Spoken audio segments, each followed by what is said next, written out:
Emetophobia is the fear of throwing up. It's hard to imagine that anyone likes to vomit, but when a child has emetophobia, they have such a powerful fear of vomiting that they go to great lengths to avoid the possibility of vomiting, seeing someone else vomit, or even hearing about it. For instance, kids with emetophobia might avoid foods they've eaten before throwing up in the past, avoid the place where it happened, or even what they were wearing. I'm John Wyetzner, a licensed clinical social worker in the Anxiety Disorder Center at the Child Mind Institute, and here are 4 important things to know about the surprisingly common fear of vomiting.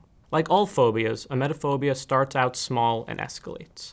As an example, let's say a child gets sick and throws up on Thanksgiving. Over the following days and weeks, they start to fear anything associated with Thanksgiving food. They might start out avoiding leftovers, but as their fear escalates, they might avoid any food linked with the holiday. They might suddenly refuse to wear clothes they wore the day they were sick, or avoid the room they were in before and after vomiting. Fear of vomiting can cause kids to become super strict in their dietary habits, avoiding anything they're not familiar with or that they think might be unsafe, compulsively checking expiration dates. In some cases, malnutrition becomes an issue.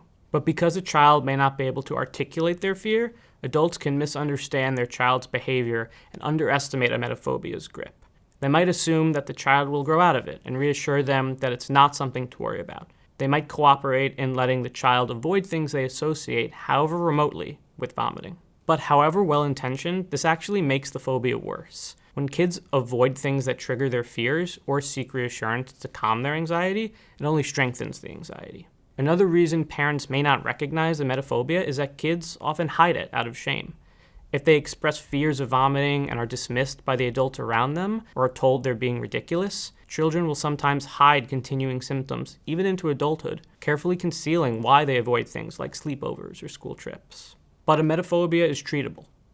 Clinicians use a kind of behavior therapy called exposure and response prevention. They work with the child to create a hierarchy, rating the things that trigger the anxiety on a scale from 0 to 10. Then, starting with the lowest rung on the hierarchy, the child is exposed to the things they've been avoiding in tiny, incremental steps. This could mean starting by writing the word vomit, and then progressing to be able to talk about it, and so on. The child will experience anxiety, but with repeated exposure at manageable levels, they will also learn that their anxiety around vomiting fades. For more information about emetophobia, exposure therapy, and other topics, visit the Family Resource Center at childmind.org.